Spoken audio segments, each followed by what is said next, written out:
There is a photograph near 100 years old of a lake on a contest day. A dozen men stand along the bank in their good hats, and at their feet is the finest fishing tackle money could buy in that year, new rods.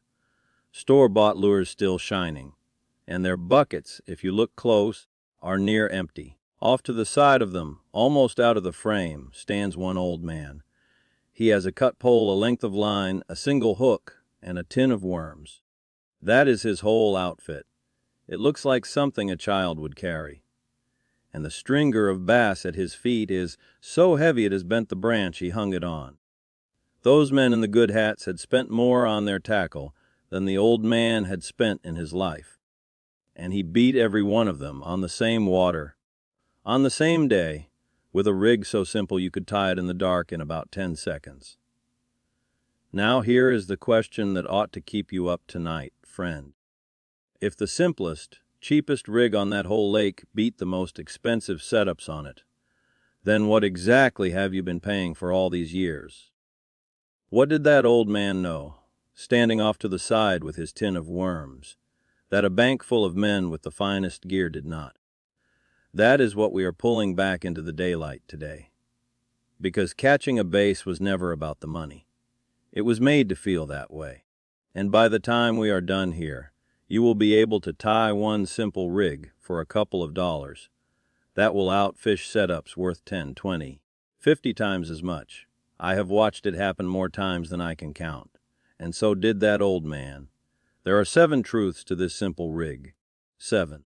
6 of them your grandfather could have shown you in an afternoon on the bank. The 7th, the one that is the real reason it beats everything the tackle trade will ever sell you. That one nobody teaches anymore. And it is the one we build to. I am Simon Mercer, 7th generation on this water. My people have fished this same stretch since the 1790s, and I have never once bought the fish that fed my table. Everything I am about to hand you, my grandfather Eli set down in a leather journal before he passed, and he made me swear the old ways would not die with me. This is me keeping that word, and none of it got forgotten by accident, neighbor. The tackle trade built a whole industry on top of you believing that the next rod, the next reel, the next miracle lure on the wall is the thing standing between you and the fish. It never was. And by the time we are done here, you will look at that wall of expensive gear the way the old man looked at those men in their good hats, with a quiet little smile. Tap subscribe before we start. Not for me, because we are pulling one of these buried things back into the light every week now, and you will want the next one they would rather you kept paying to go without. Before we get into it, there is something coming for folks who fish, and the tackle shops will not say a word about it, because the day it lands is the day they stop making money off you. It comes down to one thing. There is a generation of us who can still just barely remember a grandfather who walked down to the water with a tin of worms and a hand line and came home with supper. And there is a generation coming up right behind us who has been taught you cannot catch a bass without $300 of gear. The knowing is one funeral away from gone. So I put it down. Everything Ely copied into that leather journal, and everything I have added to it in 40 years on this water. The simple rigs that beat the dear ones. How to read a lake without a single battery. How to bait a spot, cure and keep what you catch, and read the sky and the water the way he taught me. And Murrow 90-odd pages of it in one book. No Mamdo Boka. Canloja a link right below this video. All right, back to it. The first truth is the rig itself, and I want you to see how almost laughably simple it is, because the simplicity is the whole point. Here it is. A soft plastic worm, or a real worm if you like, on a single hook with either no weight at all or one small split shot pinched on the line a foot or so up. That is it. That is the whole rig. No swivels. No leaders, no rattles, no beads, no $40 hardware. A hook, a worm, and maybe one little weight the size of a pea. The old man tied nothing more complicated than that his whole life. He would thread the worm on so it hung straight and natural, or he would hook it right through the middle so both ends waved and shimmied as it fell. And then he would send it out near the cover and just let it sink, slow and helpless, like something dying. That slow, weightless fall is the entire secret. There is no expensive lure on that wall that falls as naturally as a nearly weightless worm drifting down through the water. Here it is in 3 parts, so you never forget it. 1, a single hook, nothing more. 2, a soft worm threaded straight or hooked through the middle. 3, little or no weight, so it falls slow. Hookworm, slow fall. That is the rig that beat the men in the good hats. And here is the part that will make you laugh, friend. The tackle industry knows this rig works better than almost anything they sell. So what did they do? They took this exact simple idea. The near, weightless worm on a single hook, and every few years they give it a brand new name, and a special hook, and a special little weight. And they sell it back to you as the latest finesse breakthrough. The pros win big tournaments on it. The magazines write it up like it was just invented. It is the old man's tin of worms rig in a shiny package. They did not discover anything. They just found a way to charge you for it. The failure mode here is the beginner who walks past this simple rig on his way to the expensive stuff. Because it looks too plain to work, too cheap to be any good. That plainness is exactly why it works. So do this today. Tie one up, a single hook, a soft worm, and 1 small split shot or none at all. It will cost you a couple of dollars, and it will outfish the contents of most tackle boxes in this country. The second truth is why it beats the expensive gear, and the first reason is the fall. This is the heart of it. Think about what a bass actually eats. A dying minnow, a worm washed into the water, a creature that is hurt or helpless or slowly sinking. Easy meals. Now think about the expensive lures on that wall. Most of them are built to move fast, to flash, to buzz, to race across the water and trigger a reaction. And sometimes that works. But a fish that is not in a chasing mood, which is most of the time, looks at all that racing and flashing and simply does not believe it. The old man's rig does the one thing those baits cannot. It falls slow and natural and helpless, exactly like real food dying in the water. A bass does not have to chase it. It does not have to be tricked into a reaction. It just sees an easy, believable meal drifting down in front of its nose, and it eats. Ali used to say the fastest way to catch a fish is to give it something it does not have to work for. And here is the proof. From the last place you would expect it. The tournament men. The ones who fish for a paycheck, where every ounce is money on the line. When the fishing gets hard and the flashy stuff stops working and the pressure is on, what do those professionals reach for? Not the loud, expensive lure. A little finesse worm, fished slow. When it truly matters, even the pros come back to the old man's rig with a new name on it. The failure mode is the angler cranking a fast, flashy, expensive lure past fish that are not in a chasing mood, covering water fast and catching nothing, when a slow natural fall right in their face would have had them. So do this today. Next time the fish are not chasing, slow everything down. Cast that worm to the cover and let it fall on its own. Do nothing.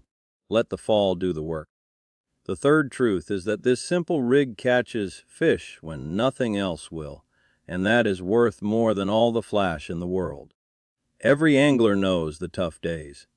The cold front comes through, the sun gets high and bright, the fish get pressured by a dozen boats, and they clamp down and stop biting. On days like that, the man with the wall of expensive reaction baits goes home empty and swears the lake is dead. But those fish are not gone. They are just done chasing. And a slow, subtle, natural worm, dropped right on their heads, is the one thing that will still tempt a fish that is shut down. The old man never had a truly blank day, and this was why. When the water went hard and the flashy approach died, he did not have a flashy approach to lose.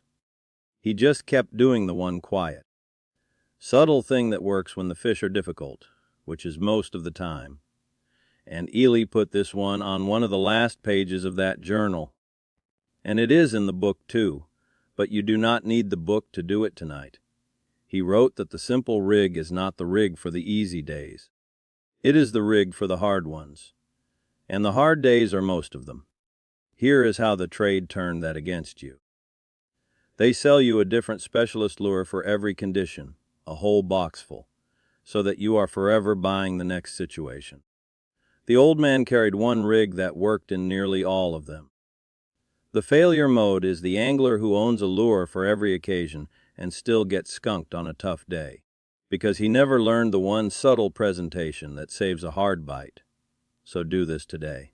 On your next tough day, the bright and the cold and the pressured day, do not force the flashy gear. Tie on the simple worm and fish it slow. That is the day it will amaze you. And there is one more reason this simple rig wins, quieter than the others but just as deadly. It does not scare the fish. Think of what the expensive gear does when it hits the water. A heavy lure lands with a crash. A thick, bright line cuts through the water where the fish can see it. A big, flashy bait waves a warning at every wary old bass in the area. On pressured water, on clear water, that racket sends the biggest and smartest fish sliding away before you ever had a chance. The old man's rig does the opposite. A near, weightless worm slips into the water with barely a ripple. Fished on a light line the fish can hardly see, with a small, natural profile. It comes into their world like it belongs there, not like a threat. Eli used to say the finest gear in the world is worthless if it announces you to the fish before your bait ever arrives. Quiet catches what loud scares off. The failure mode is the angler crashing heavy, flashy, expensive tackle into clear, calm, pressured water and spooking the very fish he came for. So do this today. Fish the simple rig on the lightest line you can and let it enter the water soft and quiet. You will be amazed what stops running from you.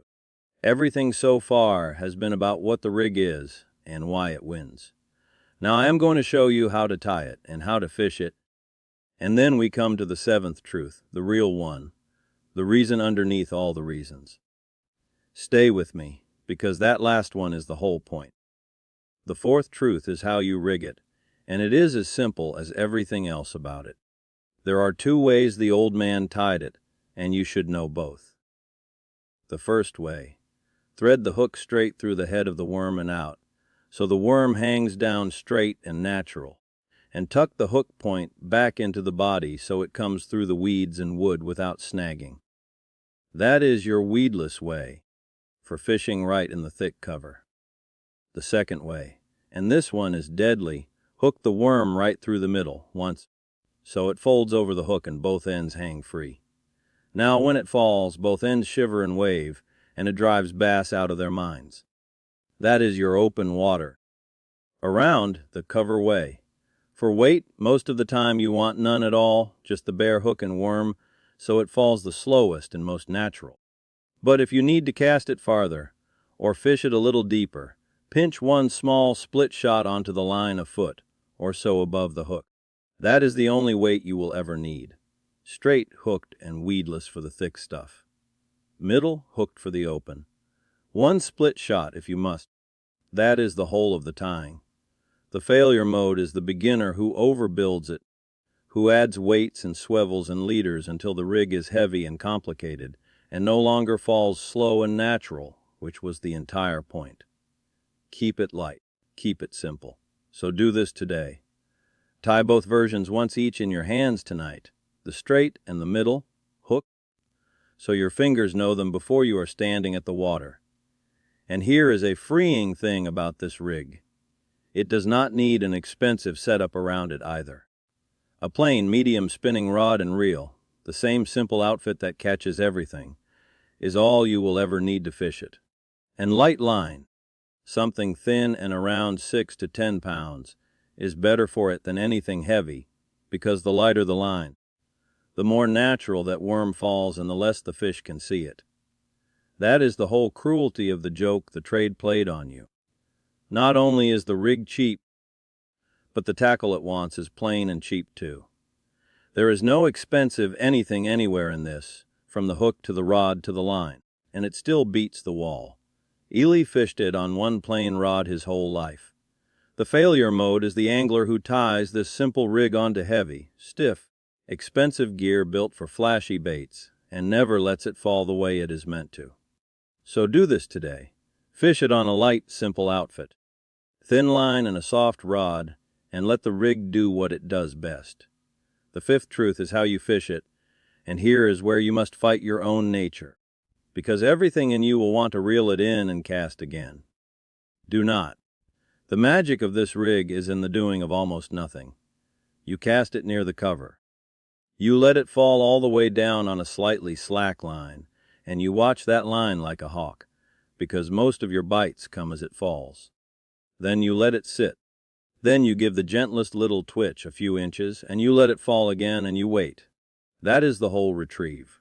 Slow, patient, almost lazy. The old man fished it so slow it would drive a young man to distraction. I know, because I was that young man, standing next to him wanting to cast and cover the water, while he sat there doing nothing to a worm for a full minute at a time and pulling out fish after fish. Fish slow enough to bore yourself, he told me, because the moment you are bored is usually the moment right before the bite. Watch the line for the take, because on a falling worm the bite is often just the line twitching or jumping, or suddenly going slack as a fish lifts it. When you see that, reel down until you come tight, and sweep the rod up firm and smooth to set the hook.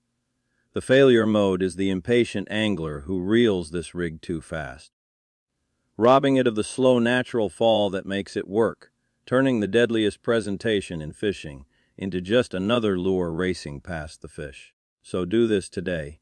Cast it out, and then fish it at half the speed you think you should, and then half again. Let it fall. Let it sit. Watch the line.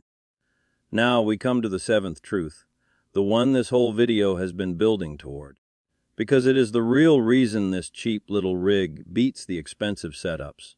And it is not the rig at all. The seventh truth is this. The rig is not what is catching the fish. The rig is what is forcing you to fish right. Think about it. Everything that makes this rig deadly, the slow fall, the natural presentation, the patience, the reading of the line, the fishing of the cover instead of the open water. None of that is really about the hook and the worm. It is about how the rig makes you fish. A weightless worm cannot be fished fast and careless. It will not let you. It forces you to slow down. It forces you to be patient. It forces you to present a bait naturally and watch your line and pay attention to the water. The rig is training wheels for good fishing. And good fishing, that slow, patient, watchful, natural way of doing it, is the thing that actually catches the bass. The rig is just the cheapest, simplest teacher of it ever made. And that, friend, is the thing no expensive setup can ever sell you. You can buy a $500 rod. You cannot buy patience. You can buy a boat full of electronics. You cannot buy the eye that reads the water. The men in the good hats had all the money in the world tied to the ends of their lines, and not one of them had what the old man had, which was the willingness to slow down and fish the way the fish actually want to be fished. The expensive gear let them fish fast and careless and feel like they were doing something. The simple rig made the old man fish slow and right. That was the whole difference. That was always the whole difference. Here is the last way the trade took it from you. They sell you gear that lets you fish fast, cover water, feel busy, feel like you are buying an advantage. And in all that business, you never learn to slow down and fish right, because the expensive gear does not force you to. The failure mode of the modern age is the angler with everything money can buy and none of what it cannot, racing around the lake with the finest tackle made, outfished by a patient man with a worm. So do this today. Tie on the simple rig, not just because it is cheap, but because it will teach you to fish the way the fish want. Let it slow you down. Let it make you patient. Let it be your teacher. So go back now to that old photograph, to the men in the good hats with their fine tackle and their empty buckets, and the old man off to the side with his tin of worms and a stringer so heavy it bent the branch. You know now why he beat them. It was never the rig, though the rig was part of it. It was that the simple rig made him do the thing none of their expensive gear would let them do. It made him slow down. It made him patient. It made him fish the fall and read the line and give the bass an easy, natural, believable meal, right where it lived. 7 truths. Though he never counted them, he just called it fishing a worm. And now they are yours. A single hook, a soft worm, little or no weight, fished slow enough to bore you, right against the cover, watching the line for the fall. It costs a couple of dollars, and it will out fish setups worth a fortune. And the reason it will is that it forces you to become the kind of angler who catches fish, no matter what is tied on the end of the line. This was never really about a rig, friend. It was about the difference between a man who has been sold the idea that fishing is something you buy and a man who knows it is something you learn. Your great-grandfather beat the richest tackle on the lake with a tin of worms, not because he was cheap, but because he was good, and the simple rig was how he stayed good. That is not nostalgia. That is sovereignty, and it is sitting there in a $2 packet of hooks, waiting for you. You do not have to master all 7 truths this week. Do one. This weekend, tie up that simple rig, cast it to the nearest bit of cover, and then do the hardest thing in all of fishing. Nothing. Let it fall. Let it sit. Watch your line. Out. Fish everyone on the bank with the cheapest thing in your box. Your grandfather knew all of this. Somebody just never got the chance to pass it down to you. That is what I am here for. Tell me down below, did your grandparents fish? Did somebody teach you the simple way before the expensive way ever got its hooks in you? Or did that piece not quite make it to you either? The one that gets the most stories in the comments is the one I go deepest on next.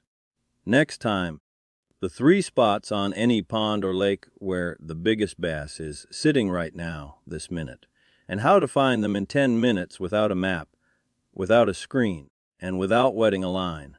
The old man could walk up to water he had never seen and know exactly where the big one lived. So will you. Keep the old ways, friend. They will keep you.